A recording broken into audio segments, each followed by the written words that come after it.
Last lectures में हम लोगों ने डिफरेंस इक्वेशन के बेसिक कॉन्सेप्ट को अंडरस्टैंड किया था और उस पर बेस्ड एक प्रीवियस ईयर क्वेश्चन किया था। आज के इस लेक्चर्स में भी हम लोग प्रीवियस ईयर क्वेश्चन ही करेंगे और साथ ही साथ कुछ न्यू कॉन्सेप्ट को अंडरस्टैंड करेंगे। तो चलो फिर स्टार्ट करते हैं। तो जैसा कि क्वेश्चंस आपके सामने दिखाई दे रहा है कि हमारे सामने क्वेश्चंस क्या है कि इस क्वेश्चन को सॉल्व करना मतलब इस डिफरेंस इक्वेशन को सॉल्व करना है बाय यूजिंग जेड ट्रांसफॉर्म। अब क्वेश्चन को सबसे पहले आपका जो मेन क्वेश्चन का जो पार्ट है वो क्वेश्चन पार्ट में ये है कि जो मेन क्वेश्चन का पार्ट है वो क्वेश्चन का पार्ट ये है साहब। अब आपको पता है कि ये जो होते हैं ना, ये जो गिवन होती है y not equal to zero और y1 इक्वल टू जीरो, मतलब कि y नॉट की वैल्यू भी जीरो है, y1 की वैल्यू भी जीरो है। इसको हम लोग पता है क्या कहते हैं, पता है ना आपको क्या कहते हैं? इसको इनिशियल कंडीशन कहते हैं। क्या कहते हैं? इनिशियल कंडीशंस कहते हैं। ये अभी हमारे क्वेश्चंस का अभी हमारा इसका इस्तेमाल नहीं है। सबसे पहले हमें जो मेन फोकस करनी है इस पर करनी है। तो यहाँ पर हमारे पास जो लेफ्ट हैंड साइड है मतलब कि, और यहाँ पर राइट हैंड साइड है। जो प्रीवियस क्वेश्चन देखा था वहाँ पर राइट हैंड साइड हमारे पास जीरो था, यहाँ पर राइट हैंड साइड जीरो नहीं है, यहाँ पर एक एक्सपोनेंशियल फंक्शन है। अब वो तो एक अलग बात हो गई। सबसे पहले आपको क्या काम करना है कि गिवन क्वेश्चन को आपने कॉपी किया। कॉपी करने के बाद मैंने आपको बताया था कि आपको दोनों ही साइड क्या करना है, जेड ट्रांसफॉर्म को अप्लाई करना है। मतलब कि अप्लाइंग या taking Z transform on both side, मतलब कि दोनों ही साइड आपको जेड ट्रांसफॉर्म लेनी है। अब जब आपके पास ऐसा आ जाता है कि आप क्या करोगे, मतलब कि ये जो वाई एन प्लस टू लिखा है, वाई के सब्सक्रिप्ट में n+2 लिखा है, यहाँ भी जेड ट्रांसफॉर्म लगाएंगे। ये कांस्टेंट है तो कांस्टेंट को बाहर कर देंगे, यहाँ भी ऐसा कर रहे होंगे। ठीक है, फिर इस तरीके से कर लेंगे। ठीक, यहाँ तक तो समझ में आती होगी बातें। उसके बाद हम लोगों ने सीखा था कि जो हमारे पास ये थे yn+2 था, yn+1 था, तो yn था। मेन जो चीज़ें थे यही थी, मतलब कि yn+2 का जेड ट्रांसफॉर्म क्या होगा। ठीक है, yn+1 का जो जेड ट्रांसफॉर्म क्या होगा, और रही तीसरी बात कि सर yn का जेड ट्रांसफॉर्म क्या होगा। देखो तीन अलग अलग बातें, तीनों ही बातें हम लोगों ने सीखी थी कि yn+2 का जेड ट्रांसफॉर्म, yn+1 का जेड ट्रांसफॉर्म और yn का जेड ट्रांसफॉर्म क्या होगा, और 2 की पावर n का भी जेड ट्रांसफॉर्म क्या होगा। अब ये कुछ इंपॉर्टेंट फॉर्मूलाज थे जिसको मैंने आपको बताए थे। अब फॉर्मूलाज क्या थे ये मैं फिर से आपको दिखा दूं, यहाँ पर लिख रखा है। फिर भी देखो ये सारे ही फॉर्मूलेज मैंने इसके प्रीवियस लेक्चर में डिस्कशन कर रखे हैं, नहीं देखा साहब तो जाके जरूर देख लेना। ठीक है, तो यहाँ पर देखो मैं फॉर्मूलेज लिख रखा है कि ये यहाँ पर मैंने आपको दो तरीके बताए थे कि कई बार क्या होता है आपके एग्जामिनेशन में क्वेश्चन जो आते हैं वो n के टर्म्स में आते हैं या k के टर्म्स में आते हैं, या u के टर्म में यहाँ लिखा होता है या तो y। जहाँ पर ये u लिखा है यहाँ पर y के फॉर्म में भी लिखा होता है, बाकी सब कुछ सेम है। ठीक है, इसको देख लेना ध्यान से। ठीक, अब क्या हुआ, हमें पता है कि लास्ट लेक्चर्स में हम लोगों ने देखा था कि yn+2 का जो जेड ट्रांसफॉर्म होता है वो क्या होता है, वो ये होता है। क्या होता है, ये पूरा पार्ट को मैंने किसकी प्लेस पर लिखा है, जेड ट्रांसफॉर्म ऑफ yn+2 का जो जेड ट्रांसफॉर्म होगा, पूरा इतना ब्राउन वाला पार्ट है। ठीक है, अब इस फॉर्मूलेस को याद करने के भी तरीके मैंने आपको बताए थे लास्ट लेक्चर्स में, तो उसको देख लेना ध्यान से। सिमिलर तरीके से मैंने कहा कि यहाँ पर जो ये वाला पार्ट है yn+1 का जो जेड ट्रांसफॉर्म है वो इतना है, yn+1 का जो जेड ट्रांसफॉर्म इतना है। मैंने कहा था कि यहाँ पर देखो n+2 है, तो यहाँ 2 है तो जेड की पावर 2 से स्टार्ट करोगे, yz माइनस का y0 माइनस का y1 जेड की पावर 1। यहाँ 2 था तो यहाँ पर देखो 3 टर्म था, 1 2 और 3, ये 3 टर्म थे। यहाँ देखो yn+1 है तो देखो जेड की पावर 1 है, जेड की पावर 1 है, यहाँ देखो 1 लिखा गया तो यहाँ अंदर 2 टर्म थे। समझ में आई बात है। ठीक, सिमिलर तरीके से मैंने कहा था कि yn का जो जेड ट्रांसफॉर्म होता है yz होता है। ये बेहद इंपॉर्टेंट है, अक्सर ये गलती हो जाती है। yn का जो जेड ट्रांसफॉर्म होता है वो yz होता है, याद रखना इसको। yn का जो जेड ट्रांसफॉर्म होता है, कलर चेंज कर देते हैं, yn का जो जेड ट्रांसफॉर्म होगा वो क्या होगा, yz होगा। ठीक है, अब मैंने आपको लास्ट लेक्चर में बताया था कि जेड ट्रांसफॉर्म 2 की पावर n का जेड ट्रांसफॉर्म क्या होता है। मैंने कहा था कि जेड ट्रांसफॉर्म ऑफ a की पावर n क्या होता है। देखो जेड ट्रांसफॉर्म a की पावर n z/z-a होता है। मतलब कि अगर यहाँ जो भी नंबर लिखा, अगर पॉजिटिव लिखा गया तो z-a होगा, अगर माइनस में यहाँ लिखा होता तो यहाँ प्लस का a होता। तो जेड ट्रांसफॉर्म ऑफ a की पावर n z/z का a होता है, और जेड ट्रांसफॉर्म -a की पावर n क्या होता है, z/z+ का a होता है। अगर माइनस की पावर n है तो प्लस a हो जाएगा। ठीक, यहाँ तक तो समझ में आती होगी।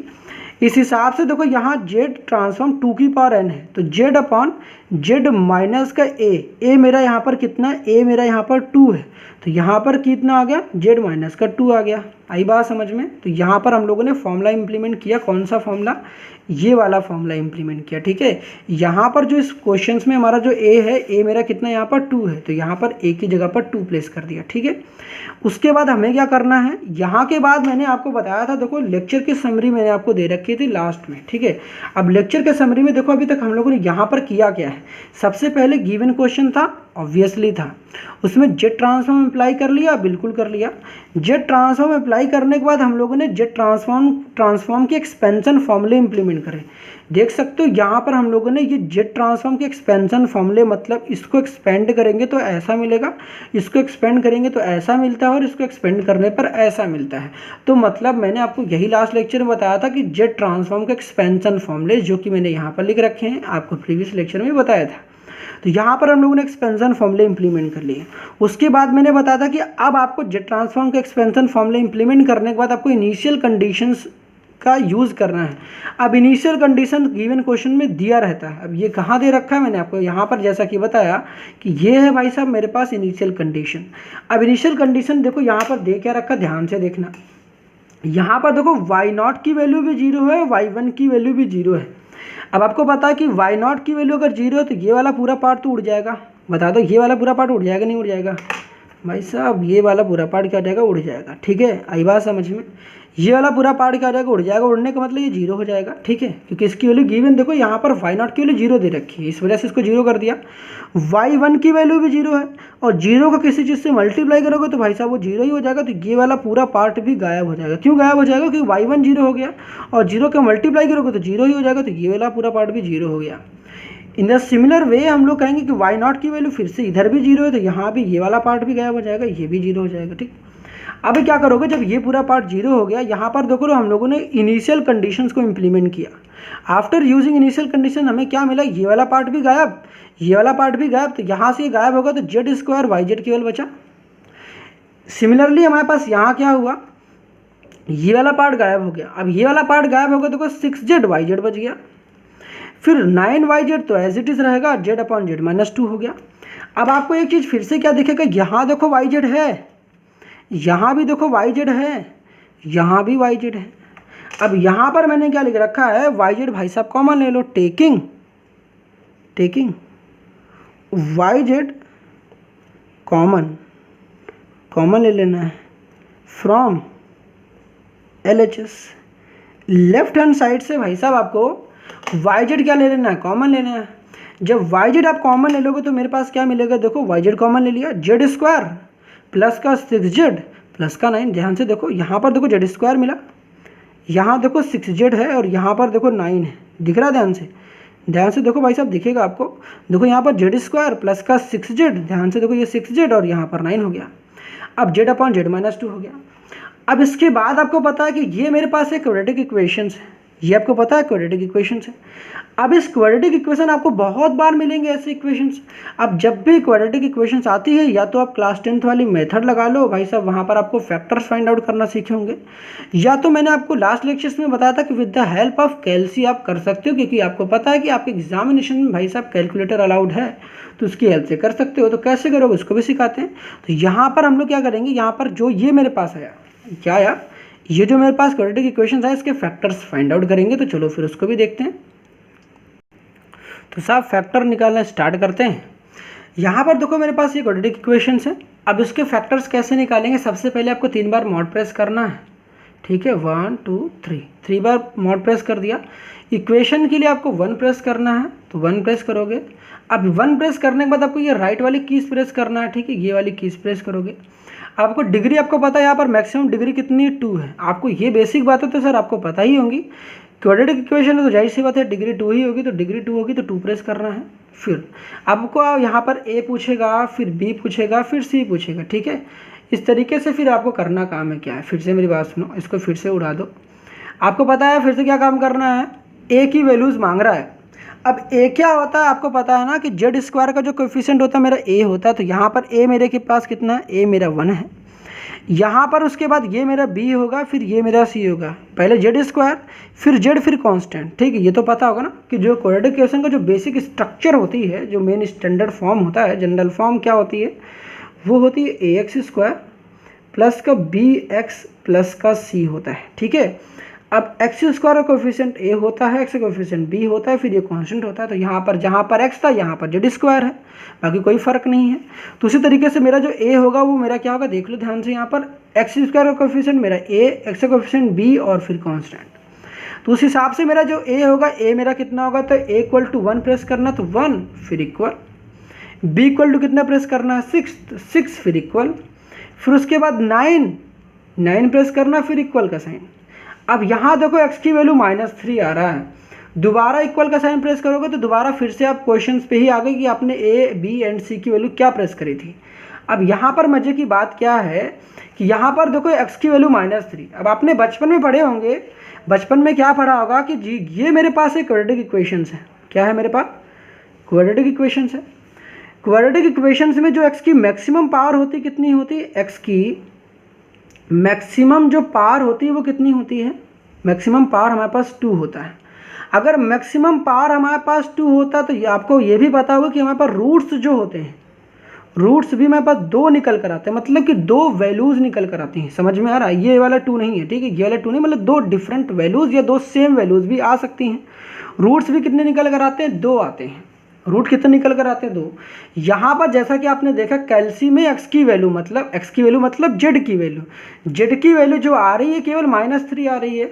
लेकिन आपको पता है कि आपके जो क्वाड्रेटिक इक्वेशन के रूट्स होते हैं वो 2 निकल कर आते हैं। जैसा कि आपने लास्ट वीडियो में देखा था, मतलब इसके पहले की वीडियोज में देखे थे कि z² माइनस का 3z प्लस का 2, यहाँ पर 2 वैल्यूज निकल कर आ रही हैं। फिर से मैं आपको दिखा दूं, देखो यहाँ पर जो मेरे पास इक्वेशन थी, फिर से मैं इसको कट कर रहा हूँ। देखो इसके जो मेरे पास रूट्स आई, यहाँ पर जो मेरे पास रूट्स आया वो x की वैल्यू कितनी आ गई, x इक्वल टू केवल -3 आया है, मतलब कि z मान लो। देखो क्योंकि यहाँ पर मेरे क्वेश्चन में z था तो यहाँ पर z आएगा, z की वैल्यू कितनी आ गई, -3 आ गया।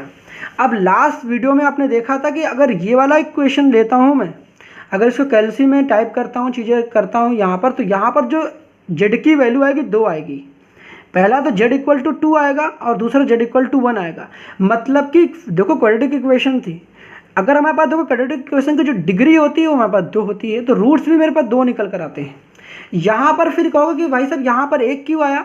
अब दूसरी मुझे एक बात सीखो कि यहाँ पर जो आपकी कैल्सी होती है, कैल्सी की इनबिल्ड ये प्रॉपर्टी है, भाई साहब जिन्होंने बनाया उन्होंने कहा कि आपके पास 2 सेम वैल्यूज आएंगे तो मैं आपको दोनों नहीं दूंगा, आपको मैं एक ही दूंगा, आप खुद अपना दिमाग लगाना भाई साहब। मतलब कि आपके पेपर मतलब जो कैल्सी है वो केवल 2 वैल्यूज होती तो हैं, वो एक ही दिखाता है, दूसरा हमें खुद समझना, क्योंकि आनी तो 2 चाहिए थी। मैंने क्या बताया, क्वाड्रेटिक इक्वेशन है, क्वाड्रेटिक इक्वेशंस में x की वैल्यूज जो होती है, x की मैक्सिमम पावर कितनी होती है, x की मैक्सिमम पावर 2 होती है, तो वैल्यूज भी 2 आएंगी। तो आपके कैल्सी ने केवल एक ही दे रखा है, अगर कभी भी एक देगा तो आपको खुद समझना है कि जो वैल्यू दे रखा है उसी को 2 बार रिपीट करना है। मतलब कि आपके कैल्सी ने -3 एक ही बार दिया था, दूसरी बार भी उसको देना चाहिए था लेकिन उसने नहीं दिया, तो आपको खुद समझ में आना चाहिए कि वो 2 वैल्यूज रिपीट हो रही हैं और आपका कैल्सी रिपीटेड वैल्यूज को दोबारा नहीं शो कर रहा होता है। ठीक है, बात समझ में आई। मतलब कि जो z की वैल्यू है, z -3 2 बार आते हैं। ठीक है, अब उस जो आपका कैलकुलेटर है वो केवल एक ही बार उस चीज़ को शो कर रहा होता है। ठीक है, अगर ये आपको अभी तक नहीं पता थी तो भाई साहब अब जान लो, बात समझ में आई। अगर वो डिफरेंट वैल्यूज आएगी तो आपका कैल्सी शो करेगा, अगर डिफरेंट नहीं आएगी सेम होगी तो वो एक ही बार देगा। जब कभी भी आपके पास एक बार देगा उसी सेम चीज़ को आपको दोबारा रिपीट कर देना। आई बात समझ में। तो देखो z की वैल्यू 2 बार -3 आई, तो z की वैल्यू -3 आई, तो मतलब कि देखो z की वैल्यू -3, अब इस -3 को इधर बुलाओगे तो पता +3 हो जाएगा। सिमिलरली देखो पहला तो ये हो गया, दूसरा रूट भी ऐसे करोगे तो देखो 2 वैल्यूज आई हैं तो z की वैल्यू देखो फिर इंटू करोगे, आपको पता है कि z की वैल्यू -3 फिर -3 है, तो z की वैल्यू -3 है, तो z +3 हो जाएगा, 2 बार होगा। एक बार देखो -3 अंदर लेकर z +3, फिर दूसरा वाला भी लेकर जाओ z +3। अब z +3 आपस में मल्टीप्लाई होंगे तो क्या होगा, z +3 का होल स्क्वायर होगा कि नहीं होगा। समझ में आई कि नहीं आई, समझ में आ रहा ना भैया। अगर ये नहीं आ रहा समझ में तो बता देना मुझे, उम्मीद है कि यार इतना तो आता होगा क्वाड्रेटिक इक्वेशन को सॉल्व कैसे करा जाता है। ऐसा नहीं चाहते को जितना टाइम मैंने यहाँ पर लिया है, चाहता तो मैं इसको आपको क्लास 10th वाले मेथड से भी बता सकता था, मगर आप जब तक सीखोगे नहीं कैलकुलेटर चलाना तो फिर बेकार है ना भाई साहब। आपको इतना बेसिक तो पता होना चाहिए, इस वजह से मेन जो मेरा फोकस है कि आपको बताना है। ठीक है, यहाँ पर उम्मीद है समझ में आ गई होगी। तो यहाँ पर जो z² + 6z + 9 है, फिर भी कोई दिक्कत होगी तो बता देना, मैं यार सेपरेट लेक्चर्स कोशिश करूँगा कि आपको पूरी बताने की कि आपको क्या दिक्कत क्या है। पहले आप ये बताना कि आपको प्रॉब्लम्स आ कहाँ पर रही है, ठीक है। तो वाई जेड तो हो गया। अब हमें ये पता चला कि Z square plus 6z plus 9 को हम लोग क्या लिख सकते हैं, जेड प्लस 3 का होल स्क्वायर लिख सकते हैं। क्या लिख सकते हैं, जेड प्लस 3 का होल स्क्वायर लिख सकते हैं। और this is equal to what, Z upon Z minus का 2 हो जाएगा। ये बात समझ में आ गई। अब मैंने आपको इसके बाद क्या बताया, देखो यहाँ पर क्या लिखा है, सबसे पहले टेकिंग यू जेड, पहले तो इनिशियल कंडीशन अप्लाई कर लिया। अब टेकिंग यू जेड और वाई जेड कॉमन, जैसा कि क्वेश्चन हमारा वाई जेड में हर चीज़ है तो वाई जेड हम लोगों ने कॉमन ले लिया। अब वाई जेड कॉमन लेने के बाद मैंने यहाँ पर लिखा है कि आपको क्वेश्चंस को या तो वाई जेड अपॉन जेड बनाओ, या तो यू जेड अपॉन जेड बनाओ, या तो वाई जेड अपॉन का जेड बनाओ। मैंने जो मेरा क्वेश्चन है वो वाई के फॉर्म में, तो जाहिर सी बात है यार वाई जेड अपॉन जेड बनाएंगे। यू के फॉर्म में होता तो why you Z upon Z बनाते। तो यहाँ पर हमें यू जेड अपॉन का जेड का फॉर्म बनाना है। तो यहाँ देखो मेरे पास यू जेड था कि नहीं था, यहाँ देखो यू मतलब वाई जेड था, यहाँ पर जेड था। अब इसको क्या करेंगे, इस वाले जेड को यहाँ पर भेज देंगे और इसको इधर कर देंगे। अब क्या होगा, देखो यहाँ पर ध्यान से देखो। अब देखो मेरे पास जो नेक्स्ट कंडीशन आएगी ये आएगी, ठीक है। ये बात समझ में आई। देखो Y Z into Z plus 3 का होल स्क्वायर ये आ गया। अब इस वाई जेड वाले के नीचे हम लोगों ने इस जेड को भेज दिया, ठीक है। तो यहाँ पर ये हो गया और इस वाले पार्ट को इधर भेज दिया, ठीक है। तो ये ऐसा हो गया। अब इसके बाद आपको पता है कि ये जो कंडीशन बनी, यहाँ तक तो समझ में आ गया ना भाई, भैया यहाँ तक तो समझ में आया, आगे ही होगा। अब इसके बाद ना यहाँ दिक्कत आती है। दूसरी जो इंपॉर्टेंट चीज़ है आज के इस लेक्चर को, जो सबसे इंपॉर्टेंट चीज़ है ना भाई साहब, यही है। मैंने स्टार देखो यहाँ पर स्टार मार्क क्यों कर रखा है। स्टार मार्क करने का सबसे बड़ा रीज़न है कि पार्शियल फ्रैक्शंस में ही बच्चे गलत करते हैं। अगर पार्शियल फ्रैक्शन ही नहीं आएंगे तो भाई साहब इसके बाद क्या ही सॉल्व करोगे। अब पार्शियल फ्रैक्शन भी सॉल्व करना आना चाहिए, ठीक है। अब इसके बाद आपको पता है कि यहाँ पर पार्शियल फ्रैक्शन इंप्लीमेंट करने पड़ेंगे। अब इसके पार्शियल फ्रैक्शन को सॉल्व करने के लिए आपको क्या काम करना है कि जो आपके पास क्वेश्चन पेपर होगा भैया, जिसमें आप लिख रहे होगे, उसमें क्या करना, क्वेश्चन मतलब उस बुकलेट के पीछे जाना, वहाँ पर इसको सॉल्व करना, ठीक है। उसी वहीं पर सॉल्व करने मत लग जाना। तो यहाँ पर मैं आपको बता दूँ, सबसे पहले यहाँ जेड ट्रांसफॉर्म सॉल्व कैसे करोगे। सबसे पहले यहाँ पर आपको पता है कि यहाँ पर पार्शियल फ्रैक्शन इंप्लीमेंट करना पड़ेगा। अब इस पार्शियल फ्रैक्शन इसको सॉल्व कैसे करोगे, मैं देखो यहाँ पर करके दिखा रहा हूँ। जेड माइनस 2 जेड प्लस 3 का होल स्क्वायर।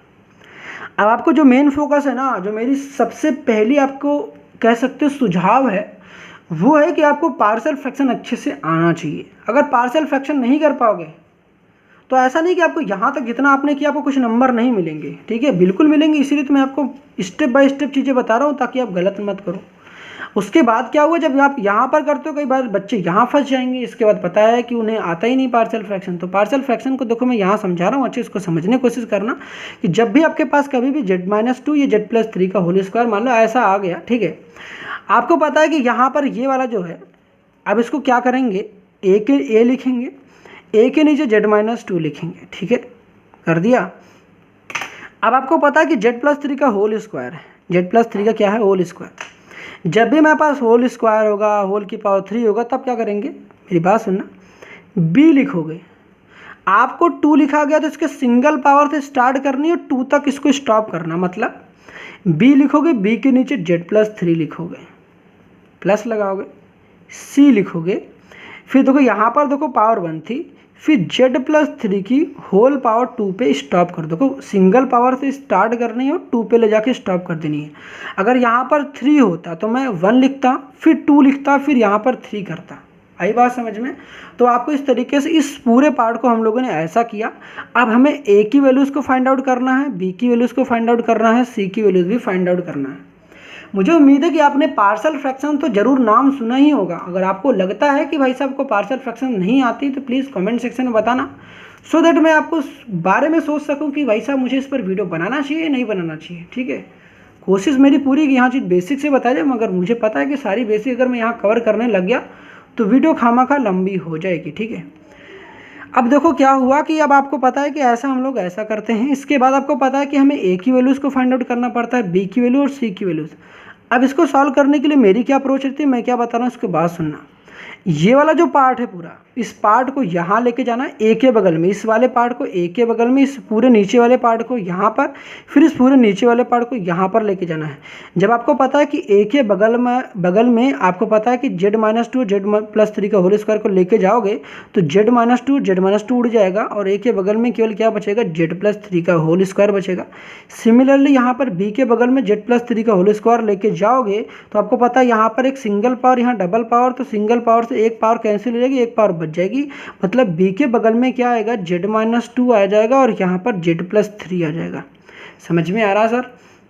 सिमिलरली यहाँ पता है कि सी के नीचे z+3 का होल स्क्वायर है, तो यहाँ z+3 का होल स्क्वायर से ये z+3 का होल स्क्वायर पूरा एक तरीके से उड़ जाएगा और केवल क्या बचेगा, सी के बगल में बचेगा z-2। और यहाँ पर ध्यान रखना, जब भी ऐसे इस तरीके से भेज रहे हो इसके बगल में, अब नीचे वाले पार्ट की चिंता बिल्कुल मत करना, केवल ऊपर वाला जो भी कुछ लिखा रहेगा यहाँ पर कॉपी कर लेना। समझ में है? अब इसके बाद क्या करना है, यहाँ पर आपको ए बी एंड सी की वैल्यूज़ को फाइंड आउट करना। अब इसको कैसे करते हैं इसको सीखते हैं। अब इसको सॉल्व करने के लिए आपको पता है कि आपको क्या करना पड़ता है, यहाँ पर ए बी एंड सी है, 3 वैल्यूज़ हैं निकालनी है, तो 3 कंडीशंस बनाते हैं। सबसे पहले हम लोग यहाँ पर क्या करते हैं, देखते हैं कि ये जो हमारे पास फैक्टर्स हैं, मतलब ये जो फैक्टर्स हैं आखिर ये फैक्टर 0 कब हो रहे होते हैं, मतलब ये जो लिखे हुए हैं बॉक्सेस में आखिर ये 0 किस पॉइंट पर हो रहे हैं। आपको पता है कि z+3 0 कब होगा, z+3 0 होगा z=-3 पर, z=-3 पर ये 0 होगा। यहाँ देखो -3 मैंने लिख रखा, ठीक है। ये 0 कब होगा, ये z-2 जो 0 होगा वो किसने पर होगा, 2 पर 0 होगा, क्योंकि -2 है तो +2 पे 0 होगा। सिमिलरली यहाँ पर भी देखो हम लोगों ने -2 वाला ले रखा है, तो 2 कंडीशन तो बन गई, मतलब कि यहाँ 3 कंडीशन बनानी पड़ेगी। सबसे पहले आपको पता है कि आपको क्या काम करना है, पहली कंडीशन क्या बनेगी, पुट करना है z=3, ठीक है। कहाँ पुट करना है, इस इक्वेशन के लेफ्ट हैंड साइड और राइट हैंड साइड में, ठीक है। ये पहली कंडीशन। दूसरी कंडीशन क्या है, z कितना पुट करेंगे, 2। और तीसरी कंडीशन में देखो मज़े की बात क्या है कि तीसरी कंडीशन देखो हम लोग करते क्या, यहाँ पर हम लोग कोशिश करते हैं ये कि हमारा ये जो फैक्टर्स हो जो है वो 0 बन जाए, कोशिश करते। याद रखना कहीं ऐसा नहीं लिखा है कि हमें इसे 0 बनाना ही बनाना है, बन जाए तो अच्छी बात है, नहीं बने तो हम लोग अपने हिसाब से कुछ भी वैल्यूज़ रख सकते हैं। जैसे मैंने यहाँ z3 रखा है, z2 रखा, आप 1 भी रख सकते हो, 5 रख सकते हो, 4 रख सकते हो। बस कंडीशन इतनी है कि अगर क्वेश्चंस में 0 बन जा रहा होगा उससे आसानी से सॉल्व हो जाता है, और थोड़ा अगर 0 नहीं बनेगा तो भाई साहब वहाँ थोड़े से डिफ़िकल्टीज होती हैं, बस इतनी प्रॉब्लम है। तो यहाँ देखो ये वाला जो फैक्टर होगा 0 -3 पे बनना होगा, ये 2 पे बनना होगा। अब यहाँ पता ही नहीं चल रहा, देखो मेरे पास 3 है, अननोन कितने 3, ए बी एंड सी, तो कंडीशन भी 3 होंगे। तो यहाँ पर देखो हमें नहीं पता कि अब 0 किस पे होगा, क्योंकि सब तो 0 बन गया ना। देखो जब 2 रखोगे तो 2 यहाँ रखोगे 0, और पूरी वजह से 0 यहाँ पर 2 रखने से पूरा फैक्टर 0 हो जाएगा। यहाँ पर -3 रखने पर पूरा 0 हो जाएगा, जब 2 रखोगे तो यहाँ भी तो रखोगे, ये भी 0 हो जाएगा। अब मुझे तीसरी कंडीशन बनानी है, क्योंकि मैंने 2 वैल्यूज़ तो फाइंड आउट कर लिए।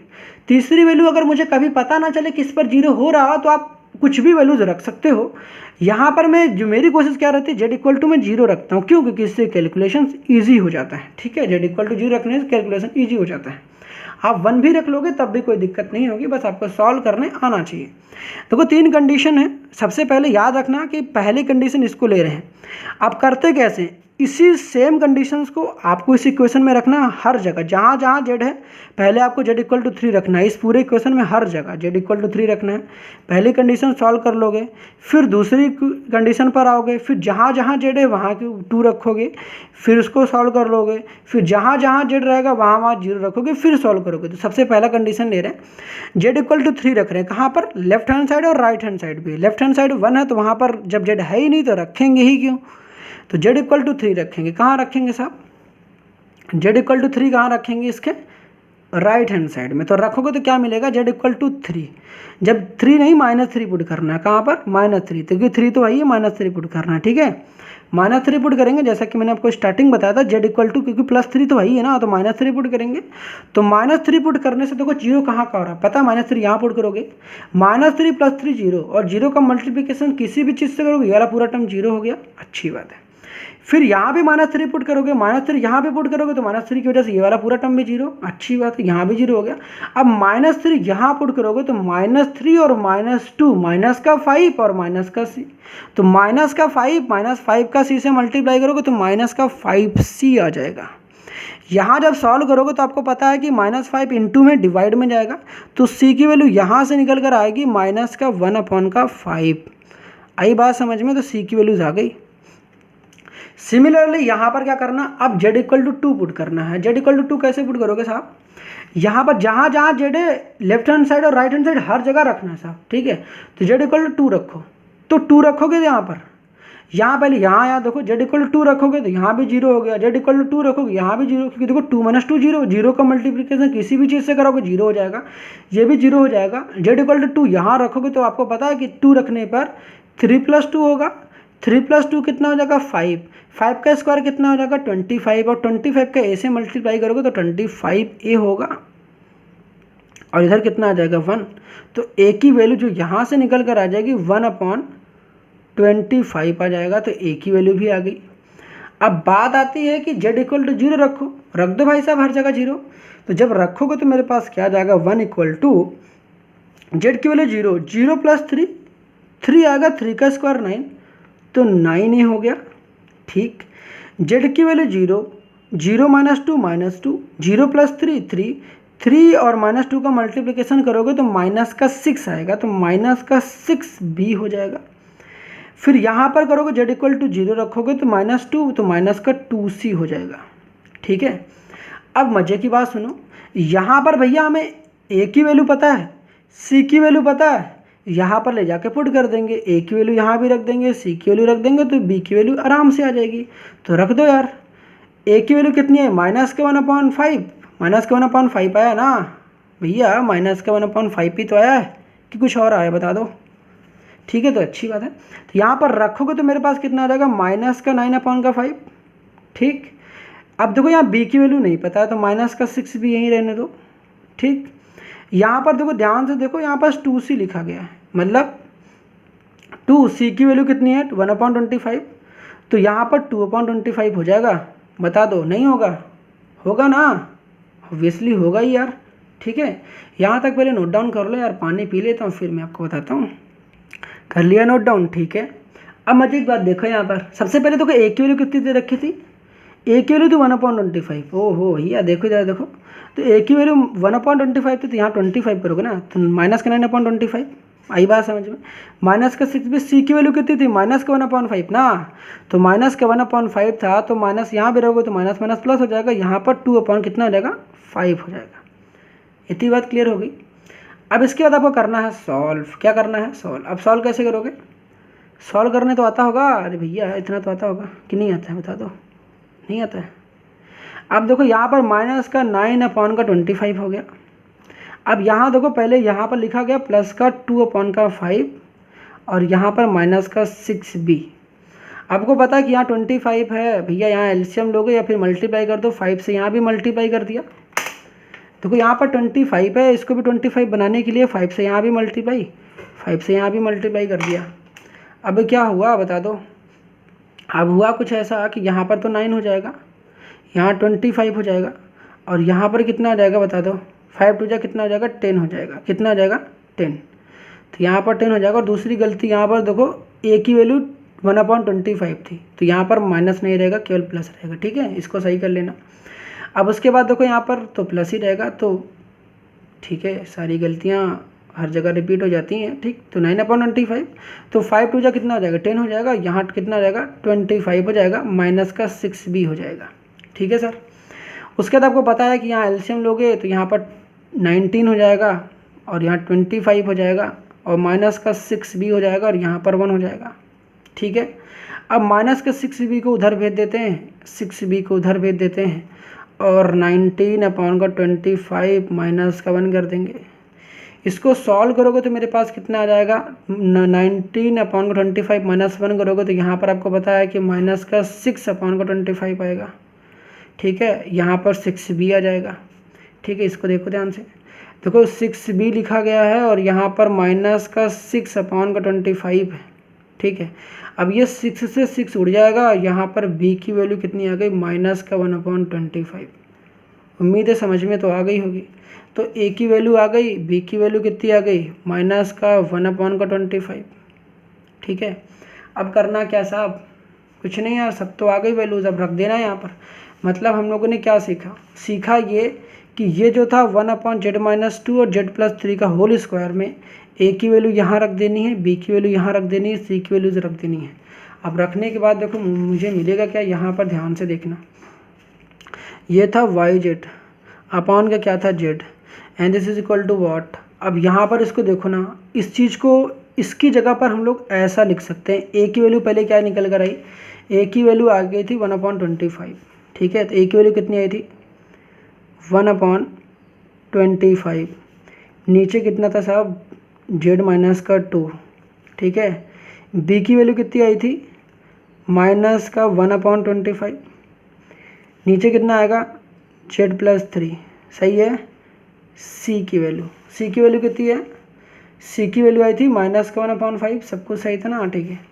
c की वैल्यू कितनी आई थी -1/5, नीचे कितना था z+3 का होल स्क्वायर, ठीक है। इसको अगर सॉल्व करोगे ना तो दोबारा मुझे यही मिल जाएगा। तो पार्शियल फ्रैक्शन लगाने का मेन मकसद ही यही होता है कि इस पूरे पार्ट को हम लोग प्लस में लेकर आते हैं। अब फिर ऐसा कर दिया, ठीक है। अब इसके करने के बाद देखो अब क्या करोगे। अब इसके करने के बाद जो सबसे इम्पोर्टेंट चीज़ है कि सबसे पहले तो आपको पता होना चाहिए कि यहाँ पर फॉर्मूलेस कौन से लग रहे होंगे, ठीक है। चलो ठीक है, अभी इसको थोड़ी देर के लिए साइड करते हैं, पहले और अच्छे समझते हैं, ठीक है। यहाँ पर इसके बाद आपको पता है कि ये सारी जो चीज़ें हैं, यहाँ पर आपको क्या काम करना पड़ता है, जेट ट्रांसफॉर्म लगानी पड़ेगी। अब इसके बाद देखो मैंने आपको लास्ट में क्या बताया था कि इसके बाद करते क्या हो, पार्शियल फ्रैक्शन आपने इस्तेमाल कर लिया, ए एंड बी की वैल्यूज़ भी फाइंड आउट कर ली। ए एंड बी की वैल्यूज़ फाइंड आउट करने के बाद अभी हमारा काम नहीं हो जाता, यहाँ पर जेड इन्वर्स लेना पड़ता है। अब जेड इन्वर्स लेने से पहले आपको कुछ इंपॉर्टेंट फॉर्मूलेस पता होना चाहिए, नहीं भी पता है तो फिर पहले तो एक काम करो, सबको भेज दो इधर, कि ऐसे आपको मान लो आपको कैसे पता कि चीज़ें नहीं पता है, ठीक है। आपकी इतनी प्रैक्टिस तो नहीं है ना, आप कहना क्या चाह रहा हूँ अभी आप समझ जाओगे, ठीक है। सबसे पहले आपको पता है कि ये जो है यहाँ पर इस जेड को यहाँ भेजो, वाई जेड, यहाँ पर इस जेड को यहाँ भेजो, कॉन्स्टेंट को पहले तो लात मार के बाहर भगाओ, 1/25, भाई इनको बाहर भगा दो और z/z-2 लिखो। फिर यहाँ पर इस -1/25 है, इनको भैया ना बाहर भगा दो, -1/25, क्योंकि परेशान बहुत कर रहे हैं, ठीक है। यहाँ पर जब करोगे तो मेरे पास कितना आ जाएगा, z/z+3 हो जाएगा, सही है, ठीक है। उसके बाद यहाँ भी करोगे तो ऐसा होगा कि माइनस का प्लस रहने दो, माइनस का लगा दो, -1/5 z/z+3 का होल स्क्वायर, ठीक है। हो गया इतनी बात, समझ में आ रही ना। देख लो यार, इसको मैं कलर भी चेंज कर दूँ सो दैट आपको प्रॉब्लम्स बिल्कुल भी नहीं होना चाहिए, ठीक है साहब। अब मज़े की बात, सबसे पहले देखो क्वेश्चंस करने जा रहे हो तो पहले तो ऐसा तो नहीं कि क्वेश्चंस करने जा रहे हो उसके बाद सारा दिमाग आपके चलने लगेगा। इसके बाद मैंने आपको बताया क्या था, अगर ये बातें याद होंगी तो, इसके बाद मैंने आपको बताया ये था कि भैया आपको जेड इन्वर्स लेनी है। पहले तो पार्शियल फ्रैक्शन इस्तेमाल कर लिया, y/z के फॉर्म में बना लिया, जेड को भेज भी दिया, उसके बाद taking Z inverse on both side लेना है। अब जेड इन्वर्स लेने तो जा रहे हो, लेकिन उसके पहले फॉर्मूला सोच लो कि यार जेड इन्वर्स का फॉर्मूला कौन कौन सा लगेगा। पहले तो दिक्कत ये भी आती है ना कि जेड इन्वर्स का फॉर्मूला इस्तेमाल करने जा रहे हो और कौन सा फॉर्मूला इस्तेमाल होगा ये भी तो पता होना चाहिए। अब आपको इंपॉर्टेंट कुछ फॉर्मूलेस बता रखे थे, ठीक है। अब इंपॉर्टेंट फॉर्मूलेस कौन से बता रखे थे, अब इसको ध्यान से ज़रा देखो। यहाँ पर फॉर्मूलेस कौन से बता रखे थे, जरा जस्ट वेट अ मिनट, मैं आपको दिखाता हूँ। अब यहाँ पर देखो मैंने फॉर्मूलेस कौन से बता रखे थे, ध्यान से देखो। यहाँ पर हमने आपको बताया था कि प्रीवियस लेक्चर में देखो जेड जो होता है जेड ट्रांसफॉर्म ऑफ एक ही बार एन क्या होता है, z/z-a। अगर इस जेड को यहाँ पर भेजते हो तो जेड इन्वर्स z-a हो जाता है। अब आपको पता है कि आपको ये जो क्वेश्चंस है वो इस तरीके से नहीं दिख रहा है कि आपको, अब आपको पता है कि जेड इन्वर्स लोगे, आपको सामने साफ साफ दिख रहा है कि z/z-2, मतलब कि ये वाला फॉर्मूला लगेगा। यहाँ पर भी आपको दिख रहा है z/z+3, कांस्टेंट से मतलब नहीं होता भाई साहब, कांस्टेंट बाहर हो जाएंगे हमने कि फिर यहाँ भी तो दिख रहा है z/z+3, मगर यहाँ पर यार दिक्कत यही है ना, जो सबसे इंपॉर्टेंट चीज़ है ये है, गलतियाँ यहीं पर होती हैं, यहाँ पर तो होती नहीं। यहाँ तो बच्चा इसको हर किसी को ये फॉर्मूले याद रहते हैं, जो सबसे इंपॉर्टेंट है ना यहाँ पर आपको तो मैंने ऐसा कुछ फॉर्मूला ही नहीं बता रखा है। तो भैया सबसे पहली बात कि फॉर्मूलेस बहुत सारे हैं और इन सभी फॉर्मूलेस को आपको याद भी करने पड़ेंगे। पहले दिन मैंने आपको फॉर्मूलेस नहीं बता रखे, क्योंकि जब इस्तेमाल ही नहीं हो रहे थे तो फिर बताता ही क्यों, आपको क्वेश्चंस कराया, अब आपको फॉर्मूलेस बताता हूँ कि सब आपके पास फॉर्मूलेस क्या होते हैं, ठीक है। तो पहले तो इतने फॉर्मूलेस आपने याद करे थे, अब दूसरा फॉर्मूला लिखो, ध्यान से देखना अब क्या होता है। दूसरा फॉर्मूला देखो मेरे पास होता कुछ ऐसा है, यहाँ मैं आपको बता दूँ कुछ, ठीक है, ध्यान से याद करें ना साहब इसको। यहाँ पर सबसे पहले इन फॉर्मूलेस को तो आपने याद ही करा, ठीक है, आपने ये याद किया कि जेड ट्रांसफॉर्म 1 कितना होता है, जेड अपॉन जेड माइनस 1। उसके बाद यहाँ पर मैं आपको बता दूँ कि आपके पास जेड ट्रांसफॉर्म ऑफ किसका, जेड ट्रांसफॉर्म ऑफ एन कितना होता है। एन का जो जेड ट्रांसफॉर्म होता है वो क्या होता है, जेड अपॉन जेड माइनस 1 का होल स्क्वायर होता है, जेड अपॉन जेड माइनस 1 का होल स्क्वायर। यहाँ देखो n की पावर कितनी 1 है, तो यहाँ पर जेड माइनस 1 का होल स्क्वायर। अब यहाँ पर देखो लगता है डैम्पिंग रूल। अब डैम्पिंग रूल नहीं पता तो कोई दिक्कत नहीं, बस इतना दिमाग में रखो कि जब इस n में हम लोग a की पावर n मल्टीप्लाई कर देंगे, क्या देखो यहाँ पर क्या करेंगे, a की पावर n अगर मल्टीप्लाई कर देते हैं, ठीक है, a की पावर n मल्टीप्लाई करते तो होता क्या है, मतलब इस n में हम लोग जो ये n था ना, इस n में ये a की पावर n मल्टीप्लाई कर रहे हैं तो होता क्या है, ये जो फॉर्मूला होता है ना उसकी पूरी बैंड बच जाती है। बैंड किस तरीके से बचती है साहब, बैंड कुछ इस प्रकार से बचती है कि ये जो फॉर्मूला होता है वो एजेड हो जाता है, एजेड होता है अपॉन जेड माइनस ए का क्या हो जाता है, होल स्क्वायर हो जाता है। क्या होता है, जेड माइनस ए का होल स्क्वायर हो जाता है। आई बात समझ में, मतलब कि इस n में हम लोग क्या करते हैं, अगर a की पावर n का मल्टीप्लाई करते हैं तो यहाँ पर ए जेड और जेड माइनस ए की होल स्क्वायर बन जाता है। कैसे होता है, यहाँ से यहाँ जाने के लिए सब आपको डैम्पिंग रूल का इस्तेमाल करना पड़ता है, डैम्पिंग रूल, ठीक है। अब ये सारे रूल्स आपको बस दिमाग में रखना, अभी आपको बस फॉर्मूलेज याद कर लो साहब, इतना दिमाग में आपको नहीं रखना कि डैम्पिंग रूल क्या होता है, जानना होगा तो सब बता देना मुझे, ठीक है। तो ये तो समझ में आ गया। अब इसके बाद आपको पता है कि जब इसका फॉर्मूला अगर उल्टा करोगे, उल्टा इन द सेंस अगर मैं उल्टा तरीके सोचने के लिए आपको कहूँ तो क्या मतलब कि जेड इनवर्स ए जेड अपॉन का जेड माइनस ए का होल स्क्वायर क्या होगा, तो आपका जवाब क्या होगा, ए एन होगा, यहाँ पर एन हो जाएगा। बता दो होगा कि नहीं होगा, यही तो होगा। वही दूसरी तरफ, अगर दूसरी तरफ बात करें, अगर यहाँ पर देखो माइनस ए था तो यहाँ पर प्लस ए था, अगर यहाँ पर प्लस ए रहेगा तो यहाँ पर माइनस ए रहेगा। आई बात समझ में, फॉर्मूलेस दिमाग में जा रहा है सर, ठीक है, उम्मीद है जा ही रहा होगा, नहीं तो फिर यहाँ बताते। देखो मेरा मकसद देखो यहाँ पर क्या है, फॉर्मूलेस को पहले सोच लो अच्छे से कि यहाँ पर मैंने क्या बताया कि ये आपके पास जेड अपॉन जेड प्लस 3 का होल स्क्वायर था। आपको पता है कि यहाँ पर जो मेरा फॉर्मूला है, आपको फेन फोकस यहाँ करना, देखो आपको जेड प्लस 3 है क्योंकि आपने तो फॉर्मूला जेड माइनस सेम बताया, तो भैया यही सेम फॉर्मूला आपके पास ऐसा भी होता है। अब दो फॉर्मूले याद करोगे तो फिर दिक्कत आपको ही होगी, थोड़ा दिमाग तो लगाना पड़ेगा। यहाँ देखो अगर माइनस ए था तो यहाँ प्लस ए था, तो हम कह रहे हैं अगर यहाँ पर आप जेड प्लस ए करते हो, जेड प्लस ए का होल स्क्वायर करते हो तो यहाँ पर प्लस ए तो यहाँ पर माइनस के होगा और यहाँ जेड हो जाएगा, बाकी कोई फ़र्क नहीं है। अब बताओ यहाँ पर अगर मेरे पास था, अगर यहाँ पर ए था तो यहाँ भी ए की बार एन था, तो यहाँ माइनस ए है तो यहाँ पर माइनस ए की बार एन होगा। आई बात समझ में, और यहाँ एन तो मल्टीप्लाइड में होगा ही, बस इतना ही फ़र्क है। आई बात समझ में, तो फॉर्मूला भी देख लो यार, एक फॉर्मूला याद करना और दूसरा खुद ही सोच लोगे। यहाँ जेड माइनस ए था तो माइनस ए था, तो यहाँ देखो प्लस ए लिखा था, तो यहाँ प्लस ए होगा तो यहाँ माइनस ए होगा। अब यहाँ पर देखो जब यहाँ पर ए था तो यहाँ भी ए की बार एन था, तो यहाँ माइनस ए है तो माइनस ए की बार एन होगा। समझ में आया। तो यहाँ पर देखो आपको पता है कि यहाँ पर देखो जेड प्लस 3 लिखा गया है। अब देखो यहाँ जेड प्लस ए था तो यहाँ भी तो बगल में जेड के बगल में ए होना चाहिए था, तो यहाँ जेड है, तो क्या पता जेड के बगल में 3 है, ध्यान से देखो यहाँ 3 है, यहाँ 3 है नहीं है। अब मैथ्स की ब्यूटी क्या है कि भैया यहाँ पर अगर आपके 3 नहीं है तो 3 से मल्टीप्लाई करो, 3 से डिवाइड करो, तो यहाँ प्लस 3 है, प्लस 3 तो भैया आपको यहाँ पर -3 से मल्टीप्लाई -3 से डिवाइड करना पड़ेगा। तो यहाँ पर मैं क्या कर रहा हूँ, -3 से मल्टीप्लाई कर रहा हूँ, कर दिया मल्टीप्लाई, -3 से भैया डिवाइड कर रहा हूँ, ठीक है। यहाँ पर मैं डिवाइड कर रहा हूँ, देख लो भैया ध्यान से, -3 से मल्टीप्लाई और -3 से डिवाइड, बात समझ में आई। -3 से मल्टीप्लाई और -3 से डिवाइड, ठीक है, थोड़ा छोटा सा माइनस दिख रहा होगा आपको, -3 से मल्टीप्लाई और -3 से डिवाइड। अब ये वाला फॉर्मूला दिख गया, अब यहाँ पर लिख लो, बात समझ में आ गई होगी।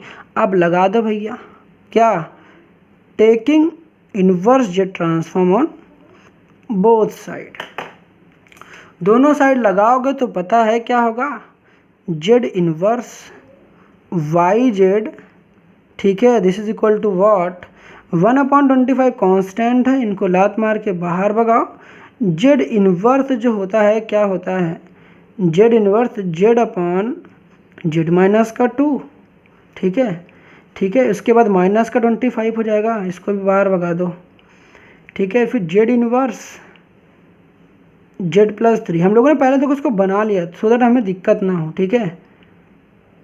फिर उसके बाद देखो यहाँ पर क्या होगा, ये माइनस का माइनस से क्या हो जाएगा, कैंसिल हो जाएगा, तो यहाँ पर कितना हो जाएगा 1/15 हो जाएगा।